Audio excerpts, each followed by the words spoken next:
तो चलिए दोस्तों जानते हैं अवधेश प्रेमी, मिठू मार्शल, धनंजय धड़कन, अलबेला अशोक के पास कौन सा गाड़ी है। जी हाँ, अवधेश प्रेमी, मिठू मार्शल, धनंजय धड़कन और अलबेला अशोक के पास कौन सा गाड़ी है। जी हाँ दोस्तों, अगर आप लोग केपी न्यूज़ भोजपुरी पर पहले बार जब केपी न्यूज़ भोजपुरी को सब्सक्राइब कर लीजिएगा कि आने वाला वीडियो आप तक पहुँच सके।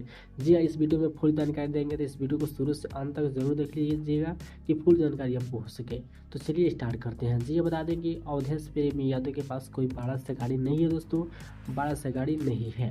जी हाँ, इनके पास एक स्कॉर्पियो गाड़ी है। जी हाँ, स्कॉर्पियो गाड़ी है, उसी स्कॉर्पियो गाड़ी से प्रोग्राम करने जाते हैं। जी हाँ, बता दें कि अब मिठू मार्शल के पास दोस्तों इनके भी पास बड़ा गाड़ी कोई नहीं है। इनके भी पास एक स्कॉर्पियो गाड़ी है जो कि प्रोग्राम में लेके जाते हैं।